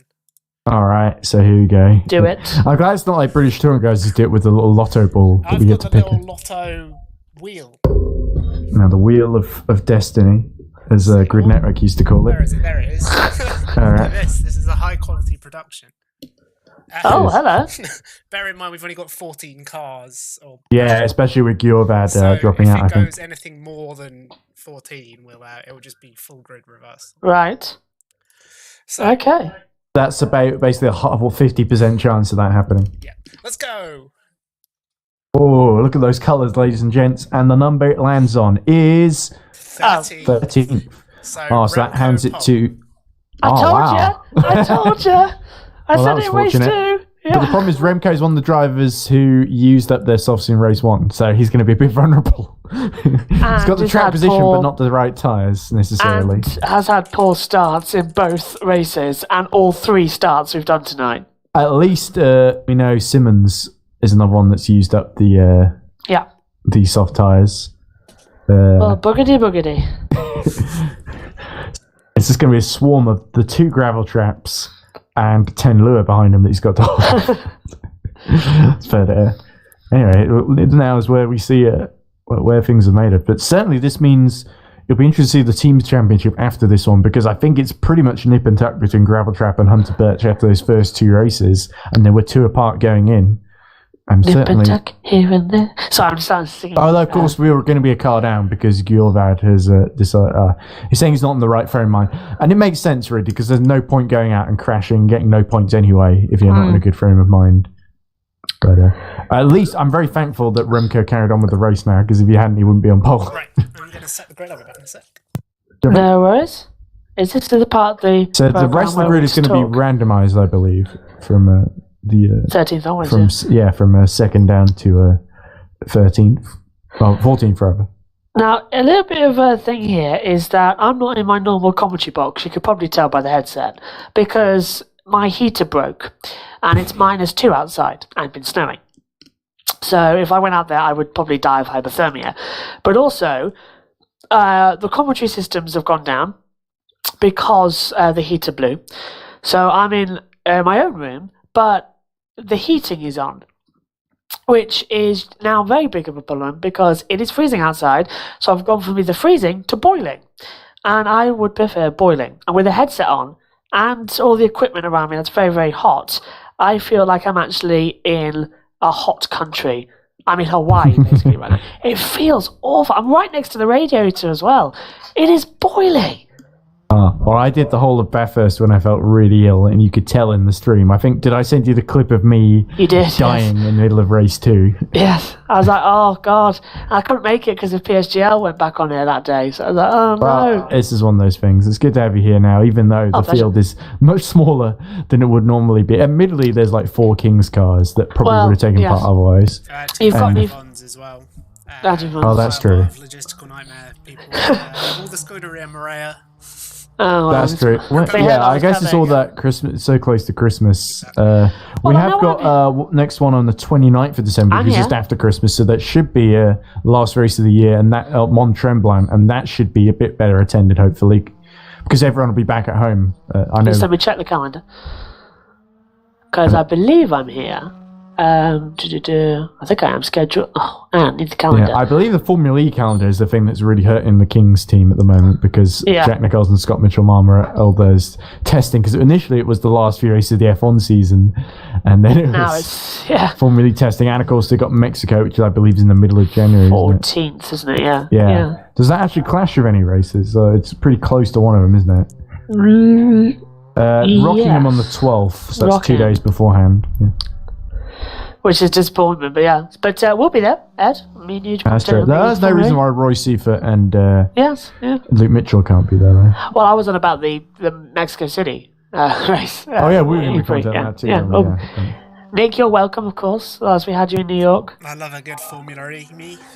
I do. You're more than welcome, actually, because the way I've done the graphics over testing, because the timing screens have been on, so I've done all the graphics for the YouTube, and there's actually now a massive block where we can put you now underneath the commentary cam. So, Nick, if you want to hop on, you're more than welcome. Might do. I'll see what I'm doing. Thank you. No, I was supposed to put a video from Formula E testing today because Mahindra did a sort of Q&A with the media, with their 2 drivers and their team principal, Frederick Bertrand. And basically, what happened was, for some reason, Jack Pickering's microphone failed. So he just did a recording in the middle of Lucas Degrassi's, an answer that Lucas was giving, in the middle of it with his phone as a backup. So unfortunately, the problem with that is that every time it's very quiet, particularly whenever Ollie Rowland speaks, because Rowland is very softly spoken Yorkshireman, and Bertrand as well, I think, is softly spoken French. So it's really only Lucas that can be really clearly heard. But the other two, you have to really boost up the volume, and the problem is then anytime someone coughs, which is a lot because it's middle of winter, and it's a bunch of snotty, mainly kind of European journalists. So, well, not snotty as in like elitist, but sort of as in real life. Like mucus filled, because they can't help it. But and I'm one to talk as well. Ditto. But every time someone coughs, it's like eardrum shaker sort of, because you have to turn the volume up so much to actually hear what Roland and. So I sent that to Jack Giordano to sort of say, is that going to be okay or something? And he's not got back to me, so I assume it's like so bad that he's like, no, it's not even worth bothering. Lucas's answers in that were actually kind of interesting in that interview. Anyway, it looks like we're getting ready for race 3. The grid seems to be set. Here we go. So, I feel bad for Dazoo. Okay, let's go through the grid very quickly, all 14 of them. So it is Remco Dazoo on this pole position then, after his lucky dip draw, from Lee Boulian in the 48, Chris English in the 88 for gravel trap. Then is Scott Sovic 4th, Neil Greening 5th, Igor Studniarek 6th, Paul J. Venter 7th, Peter Schumann 8th, Carl Benton 9th, Ten Lua 10th, Jack Vermeulen 11th, Louis Hartley 12th, Simmons 13th, Zio, where is... Lewis 10th, sorry, I misread that. Simmons 13th, and Adam Ziela bring up the rear. It should be fun. What race 3 are we going to have? Now, remember, Dazoo has had poor getaways. That's, of course, the reverse grid, apart from Dazoo, who's been... Actually, it is a reverse grid, because Dazoo was finished as well, so it is by complete circumstance, because it was number 13, and that was the last place finisher. Viola is the only car not in the reverse draw. Oh, no. Well, he didn't finish, did he? Here we go. Okay, so final race here at Anglesey then. Dazoo on the right, Boulian on the left. Who's going to get the better getaway? The lights go out, and for the final time, we are underway, and Paul J. Venter immediately gets a penalty, as that's a horrible start for Boulian. Just didn't and get that puts going. Chris English into the second position then, and there is... Lua in the middle of a huge pack of cars here. And round spins Scott Sovic after contact there with... and that looks like Lua being spun a little bit as well by... That looks like Vermeulen, I think, just had a hit with him there. As there's Louis Hartley fighting his sister teammate of Peter Schumann. And that's Neil Greening in trouble too, as Sovic gets going again. But it is Chris English who's got by Dazoo, Remco Dazoo, for the first position then. So English using those option tyres really well then. And English really needs to make sure he doesn't bin it like he did on the hards in the first 2 races. As Hartley through. And that looks like one of the logistical nightmare cars. It's Venter, who we saw in so much grief. He's punched the rev limiter and just completely destroyed the engine then. Well, Venter venting, as he usually does at the moment, but what a start from English as well. But PJ's going to have to put the pyjamas on then. Boulian just didn't get going off the line as well, and Dazoo actually got an okay getaway. Still third, though, holding off a train of cars behind him, including Carl Benton and Louis Hartley, who attacks Benton at the hairpin. And off goes one of the gravel traps. That's English. And the lead already going wrong for Chris English, and Remco Dazoo back in the lead. Well, that just keeps on giving, doesn't it, as well, for Dazoo? I wonder if he's got a braking issue. Look at this. That was Boulian. Goes, that's Carl Benton getting past Schumann. And look at Hartley side by side with Boulian. Boulian goes very, very wide. Gets on the turn as well. Big mistake and he's from going to go way off. He tried to keep his foot in, and that's going to really cut the track there. Okay, he's doing nicely, thankfully. Yeah, I was worried about a kamikaze effect at the hairpin turn too, but it's all Boulian okay. all the way down to 10th, though, and in fact 11th as Ziola gets through, as Lua passes Simmons for 6th position. So that's a crucial move there. There he is. We just see it in the background. It's a 2-touch going through church. Oh. Well, we that said wasn't race anything 3 too might be serious. And the dramatic. 2 gravel traps side by side. That's English getting back through past Simmons then into school. Yeah, Simmons doesn't look like he's got much of an acceleration there, does it? It's not exactly pushing as hard as we saw. That car's struggling. And not on the option tyres, of course. Simmons has used up his options from so race he's on 2. the hards. And now English is caught right up to the back of Lure. So this battle isn't over yet, of course. Big Teams Championship points up for grabs here between Gravel Trap and Hunterburt Simulation. Of course, 3 cars in the race for Gravel Trap and just the 2 for Hunter Birch, with Gjorbad ruling himself out then. But here we go. Looks like Chris English fancies a go. Oh, and that's a really late move then. And 2 wheels on the grass there. He's just about manoeuvred his way through past Ten Lure into that 6th position. That was brave on the brakes from Chris English, considering last time he tried that, he went well off. Bold. Yes. Bold. Oh, but Lure Brave, isn't beautiful. done yet. He's going to have a peek up the inside into the final corner, but not quite able to make anything of it as Dizu sets the best lap of the race, 1.2 ahead of Louis Hartley, who, reminder, is on the option. Oh, look at the wheels lifting there for Chris English. He's certainly not leaving anything to chance. Can Dizu hold on those harder tyres? Because you've got to think Louis Hartley is going to be closing up on him rapidly, as is Carl Benton. English. I'm amazed Peter Schumann has held on to that 4th so far. I thought Stiniarek would be all over the back of him, but Stiniarek, I think, might have Chris English for company in a second. I was about to say, English is closing back up as well, quite dramatically as well. The English on the rise in Wales, it would seem. Yes, here we go again, everybody, as they come back through. Once again, Ten Lure doing his signature wheel locking into Rocket chicane.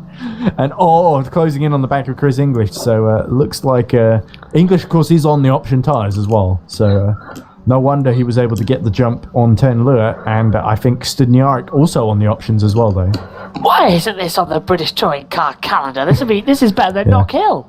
I remember it used to be a track that McLaren used to test at in the late 80s. I remember there's this anecdote of a big argument between Prost and Senna that took place during testing here. As Lure has a look up the inside of Chris English into the hairpin and returns the favour nice and cleanly. Looks like Chris English just got blindsided there as Simmons gets past Scott Sobick for 10th position.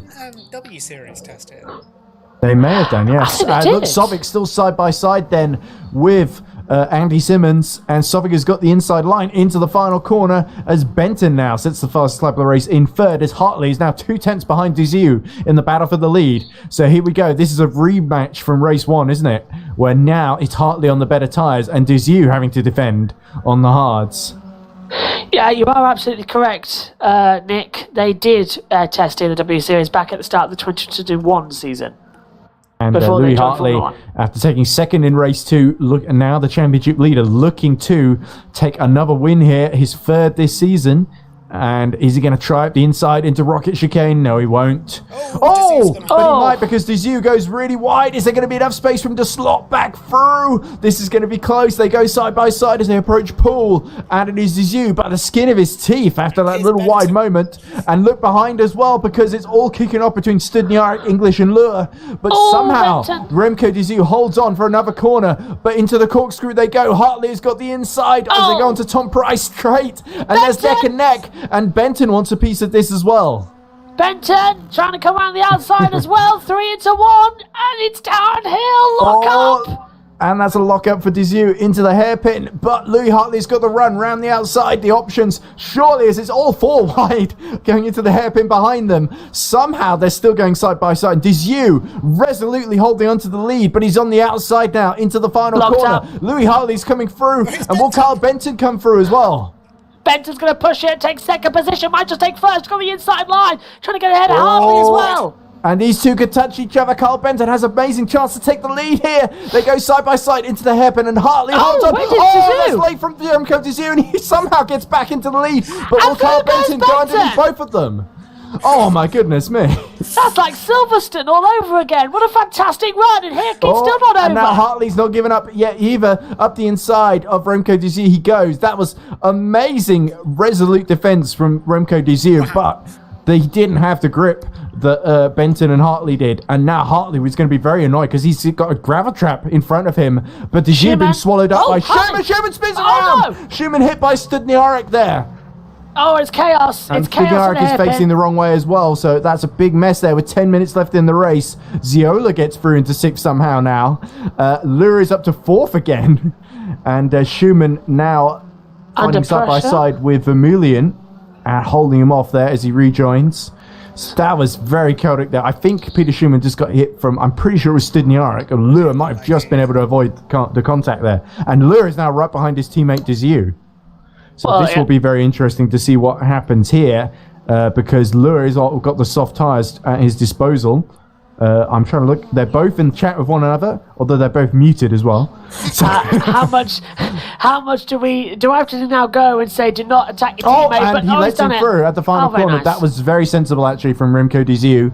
Although sort of you would think Desiu fighting for the Drivers' Championship over Lure, who sort of joined mid-season, but. Of course, there is the Lure fighting Hartley and Benton now for the race win.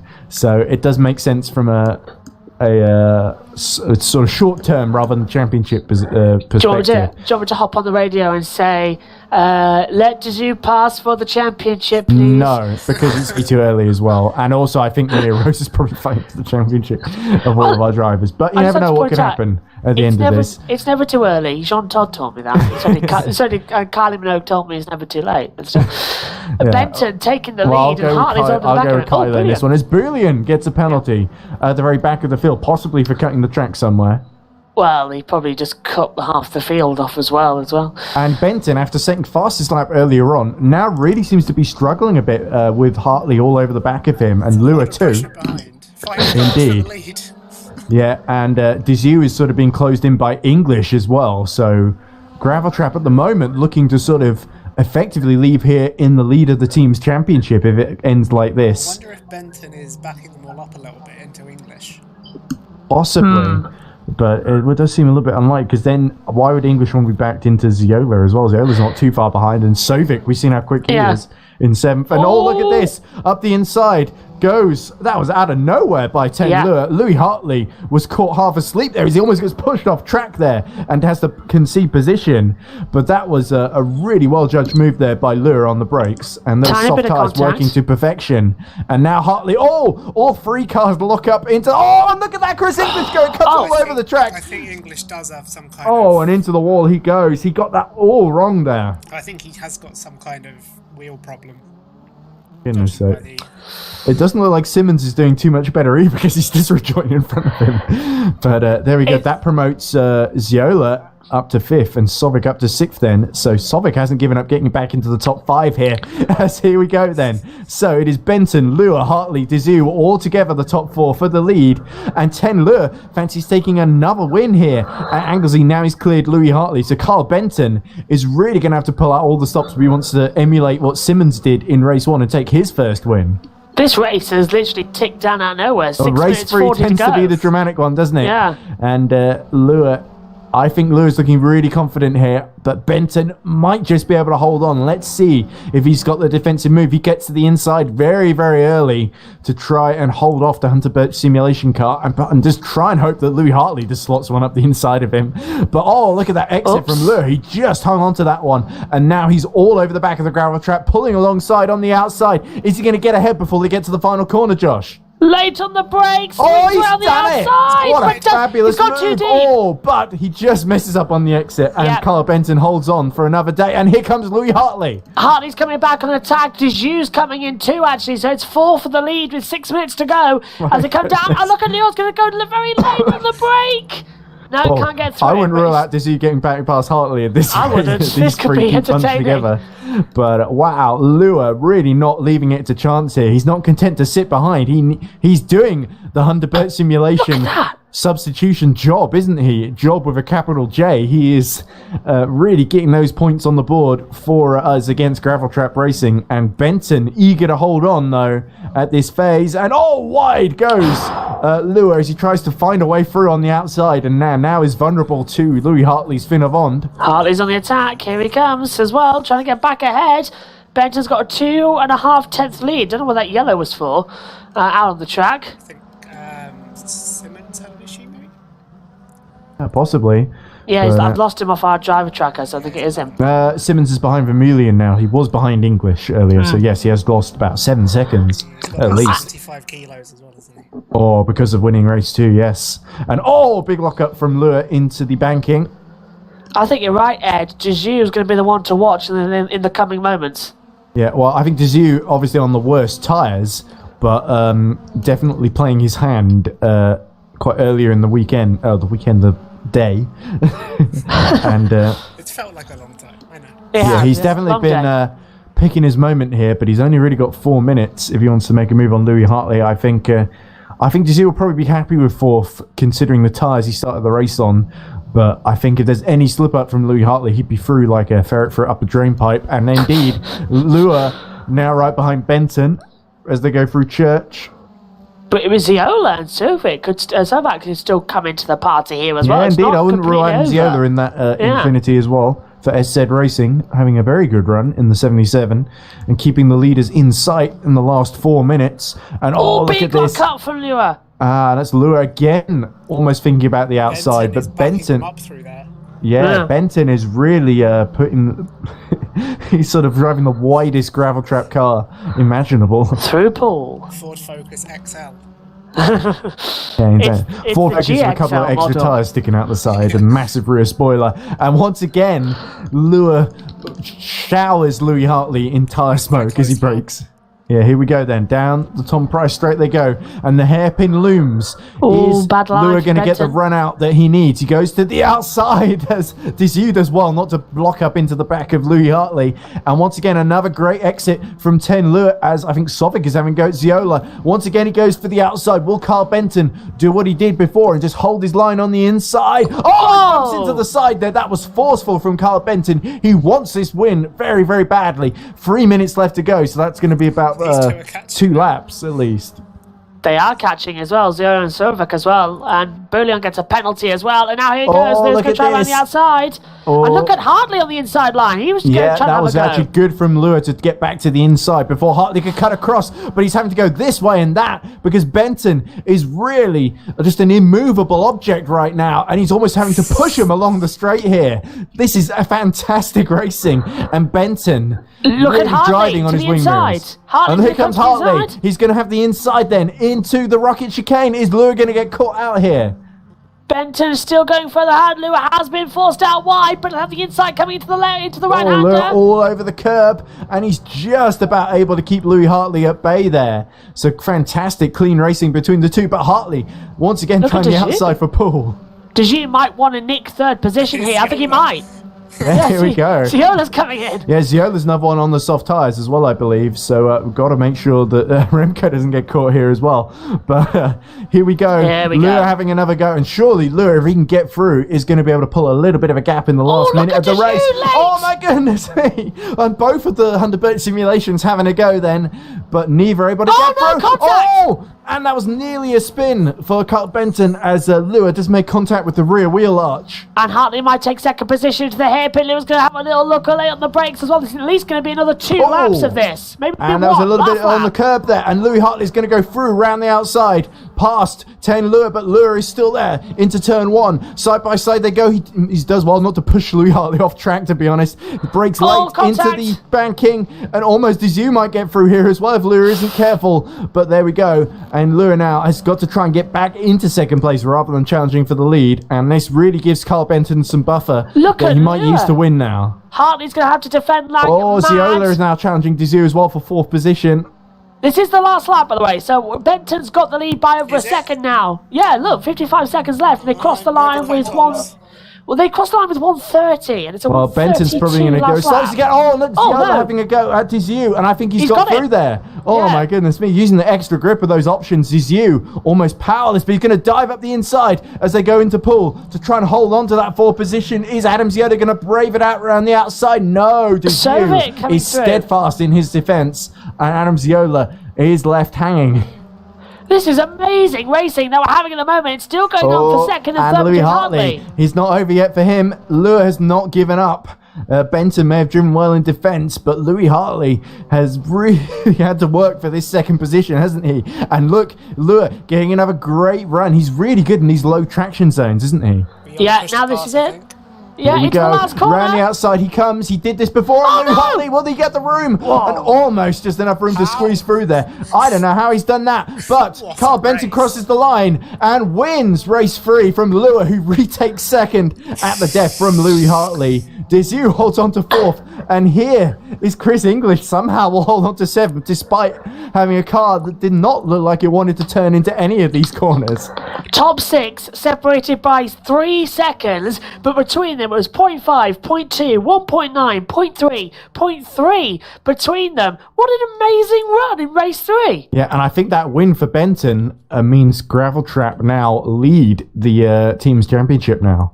Wow. Even though that's a it's quite turnaround. close because Lure, of course, second and Dizu 4th. But the last finisher crossed the line now. So before we do the interviews, let's see the final results then. Catch your Nick, breath. do you want to read them out? Because me and no, you Josh do took it. turns. You do All right, it. I'll do it. So Carl Benton takes his first win. Benton! As we keep shouting at him throughout this season. So great to see. I think that's all 3 Gravel Trap drivers that have won a race now.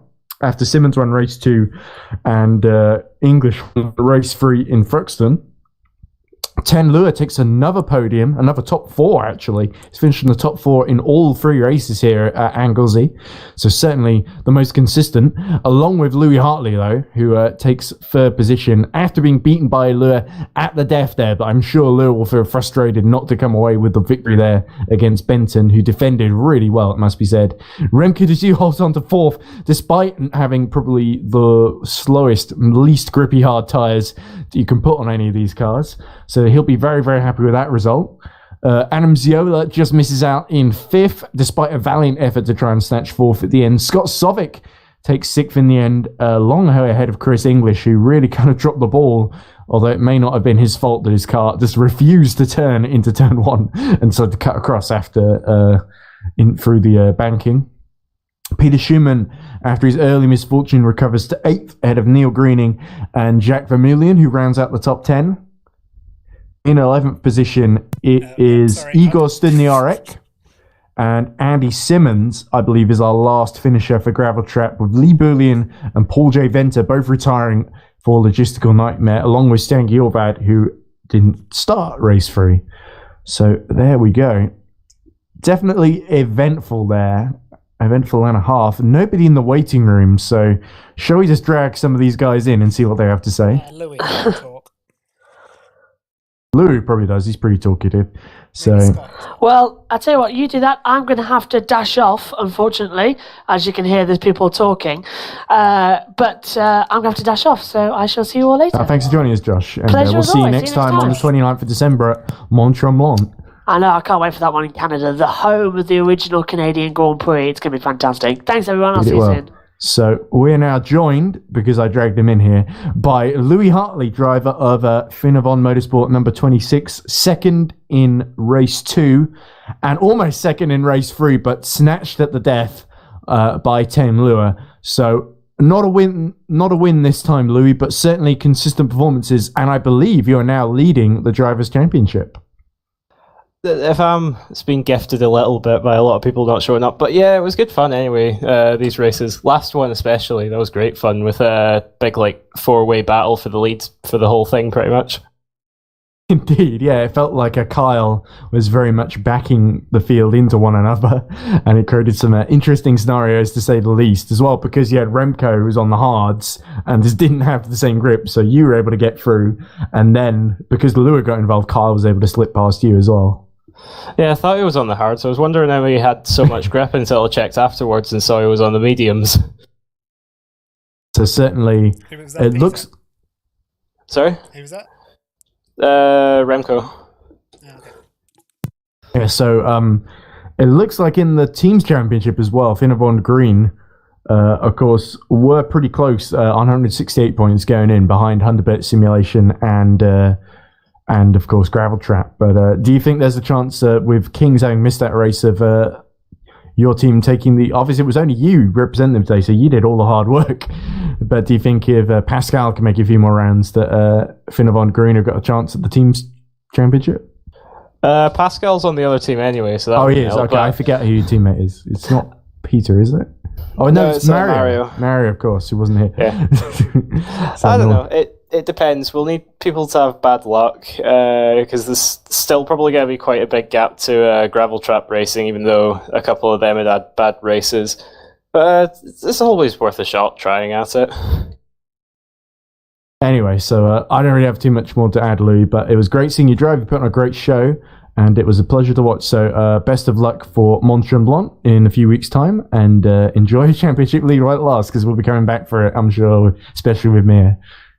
Yeah, it'll be I can't speak. It'll be tricky to keep off for any period of time, but good to have it for now. Indeed. So thanks for talking to us, Louis. We're also joined now by Scott Sovic, second in race 2 and top 6, I believe, in race 3. So Scott, I know not quite. You were able to get the 2 podiums in a row from Bathurst and in the first race. Not quite able to catch a 10 lure, but still a very good performance in race 1, and then sort of mired in the midfield battles in races 2 and 3. But certainly you had some great fights throughout. Yeah, no, the first one was, the first race was quite good, actually. I think the only thing really was towards the end where I was suffering a bit with the tyre heat, but, generally that race was quite good, whereas I'm a bit disappointed with the results in race 2 and race 3. I mean, they were good. Good. It was good racing, but it was just I was just unlucky to get caught up in some melee at the start, and I was a bit. I was expecting a bit of a stampede at the start for race 3 as well, and I mean, I got. I was expecting some bumps in that, but I wasn't expecting to have to go through the battles that much. But to be honest, I think coming back through the field like how I did in race 3 was quite good. Did you think there was a chance at Ziola at the end? Of course, because Remco Dizzy was on the hard tyres, so there was a little bit of the top 4 were all being held up by Carl Benton, who was just sort of trying to back, felt a little bit like he was trying to back a 10 lure into Louis Hartley somewhat. So it felt like with all that going on, you were able to catch up in terms of time really quickly in like the final 10 minutes or so. Yeah, no, I was surprised how quickly I caught up to Dizel, but towards the end of the race especially. But I mean, Ziola and Dizel, I think, would have been a bit difficult considering I was struggling a bit with the traction towards the end there. But I mean, you never know. I might have been able to gamble, but I just didn't feel like it was worth damaging any possible penalties, because that would have I think I would have had to pull out all the stops there and a bit more to make those moves stick. So I don't know. I'm just it's a bit of a shame I couldn't catch up to the front 3 faster at the end there. But in the end, it is what it is, and I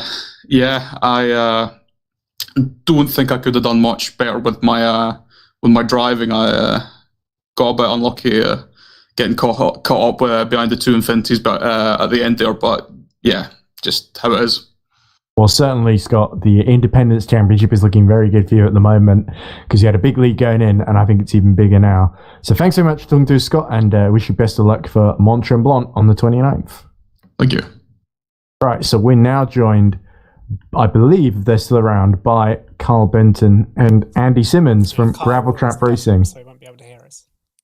Okay, well, that is a problem, but Andy might still be around after victory in race 2. The big breakthrough weekend for you guys then, Andy. So congratulations on that win in race 2, and I believe it was 5th in race 1 as well. Yeah, 4th or 5th. Something like that. Something like that. I'm not really bothered. It was go for glory. I did say it on stream. 2. It was only about 20 minutes, half an hour ago. Yeah, I can't remember. I've forgotten. Well, you did win one race though, so that was great to see, because it was also the race that you picked the options on, so you were able to pull out a big lead, which isn't always guaranteed on the options, even with the no tyre wear. It's difficult to build a 20-second gap in any race series. Yeah. So you have to say hats off to you on that, because it felt like you made an amazing getaway as well in both starts, actually, even though one of them got red flagged. I'm semi-happy for the red flag, because I got nerfed off at turn 2, but I made a recovery back to like 4 at the end of the lap. But we obviously restarted, so I knew that just rinse and repeat what that start was. And Yeah, we were in 1-2 before that red flag. Oh, okay. So a little bit of minor bitterness, but it's all in the past. And besides, Remco had to start from pole in race 3 because of that, what happened to him in race 2, which left him 13th. You win the award for the biggest winning margin this season, so congratulations. Oh, great. Well, so far. We've got some longer tracks coming up. So. Yeah. I don't know. I didn't really anticipate 20 seconds. I could have not done the last lap, but I wanted another faster lap, but I couldn't do it because Chris was insulting my fastest lap time. So I deliberately tried to go for another. Do you know what happened to Chris, by the way? Because it felt like his wheel or his brakes were going off at one point. At some points. I think race 3 it was just a green track, and I think he just misjudged where he could brake. So he kind of just I don't think he particularly enjoyed this track as well. It's not one that's gelled like that at all. So I think he just struggled a little bit. But I think it was just green. The track rubber changed or something, I think, and he just broke a little bit too late. It should have been set, but we've had I think we call that an R-factor moment. Where I was going to say, it's R-factor 2 features, isn't there? They're like my force feedback was gone in the whole of race 1, so I was driving with nothing. But the reset button wouldn't work, so it was like just R-factor 2 things. You adapt, I guess, is the best way. Yeah. Well, certainly I'm really enjoying this battle between our two teams. You certainly showed what you were made of today, and even though I know race 3 was a bit of a bruiser for you, for especially you and Chris, because I think you finished. Yeah. Where did you finish in race 3 again? I think it was sort of 8th or something like that in the end. I think Chris was 8th, and I was 11th. That was it. Yeah, we don't look at our results for race 3. That's just Kyle. We all won race 3. Kyle took the main. Yeah, of course. Yeah. It's like race 2. I took the victory for the team. We don't look at everyone else. It's like it's a collaboration win. I mean, so I go away with 2 wins tonight. So does Kyle, and then Chris is the owner, so he can claim all of them. No. I guess I only get to claim the 1 from 10 Lure. He's technically into the points drive. He was filling in for me. One is better than none. That's true. That's true. The hopes are still alive. So I think Gravel Trap are in the lead of us in the teams championship, but I don't think we're too far behind. So we'll have to see. But anyway, moving on to Kyle. Kyle, are you there? I am indeed. Congratulations on winning a very thrilling race 3, Kyle, because you certainly had to pull out all the stops to keep 10 Lure and Louis Hartley behind. And it really felt like you were driving on your wing mirrors almost that entire race. Once Remco had sort of held up Louis Hartley and you were able to sneak through with some great opportunistic driving, it was just a matter of holding on and backing everyone behind you. It's it was I'm still sweating now trying to recover from it. My game plan was to make that the widest forward focus on the track, and I think I got away with it. Yeah, I couldn't see past that rear spoiler at times. No. But like you say, when Remco, he did his business for me at the start, and I just read the situation. Because he was on the hard, so he opened the door for me, and that was it. I knew if I got past there, I had a chance of winning. It's funny because Remco said to me immediately after race 1, we used the softs in the wrong race there, because I felt like I should have kept the hards in race 1. I probably could have got 3rd or 4th anyway. It's funny you say that, because the last few days I've been thinking which tyres, which race use the softs on, and then I just picked 3 to protect Chris, because he's the team leader as such, and it worked out well. There were some close calls with 10 near the end there. Did you think that he might be going through on the outside into the last corner, or were you resolute, no way is he getting through? Well, because I was staring in the mirror for most of that race, I was learning where people were quicker and where they were on the push to pass, and I knew out the hairpin that was his slingshot, so I just kept it in tight, ran it wide, and then he only had an opportunity to go on the outside of me, and it's never going to work. It's never going to get past me there. Certainly, you didn't make any mistakes when the pressure was on, so that was very impressive by both yourself and Andy. So I'm sure Chris, even though it wasn't a great day for Chris, I think he'll take some solace from that and the team's championship lead, which both of you have done really well. I'm sort of all memories of that burning gravel trap at the side in Bathurst that made me have an aneurysm in the commentary because of how unexpected it was have completely been banished. So, was that me? That was my barbecue. Might have been. I think it was just after I was praising what a good job you were doing at Bathurst End, because I think you were running fourth or Let's something. not praise me till I'm over the line. Yeah, I was think very that's critical of you today. General life ethos for me is like, don't get me praised till you get the results. Yeah, Like, you know. I was constantly saying, "Oh, he's only got this big gap because of those soft tires in race 2." There's only no tyres left. Great. Yeah, the most bitter commentary ever. No, I was very fair. More fair than I could have been. But anyway, so Nick, I think that's pretty much everyone who wants to talk to us that we talked to. But thank you very much to Gravel Trap for talking to us at the end there. And by the way, are you guys looking forward to Mont Tremblant? Have you ever driven a touring car around Mont Tremblant, either of you? I've never heard the track. No, I was going to say half of these tracks I've never driven, so... Okay. Well, Mont Tremblant, I believe, is the one near an active volcano, if I remember correctly. Or is it inactive volcano? Which one's that? Mont Tremblant. Yeah, why not? It sounds more exciting. Is it active in R Factor 2, so it's like change of conditions, like, you know, melting track? Well, that Pompeii makes race mode. 3 good. Rather than the pyroclastic flow. I might be getting mixed up with a different track, but I'm pretty sure it's Mont Tremblant. I'll Google it very quickly just to make sure I'm not talking completely out of my backside. Skiing. I don't think it's a volcano. Okay, I might be being mixed up with another French F1 venue. It's Canadian. French Canadian. Sorry. Oh, I'm sorry. Wow. Well, traditional end to the commentary, I say something that's completely not true and sound like a complete idiot. But I'll tell you what is true. We'll be back next time for Mont Tremblant on the 29th then. So thank you very much to Josh and Nick for helping in commentary, to all the drivers for putting on another fantastic show. I feel like we say that after every race this season, but I feel like race 2 aside, it was actually pretty clean for the most part. Just pretend that first start never happened. Yeah, exactly. Well, I like to imagine that it did because we were running 1-2 until then. But anyway, now we are nearly halfway through the season, so we're getting to the business end then. Just Mont Tremblant, Rockingham, East London, Alton Park, Autopolis, and Thruxton in March. Croft, sorry, not Thruxton, because it's confusing. Yeah, I got it wrong again. But look forward to that. So I think Mont Tremblant, our trip to Canada with these British touring cars, is definitely one of the furthest afield trips that we're going to do. But it's certainly going to be worth the wait because Mont Tremblant, lots of elevation on that track and 2 tight hairpins in which to overtake. So certainly lots of action guaranteed.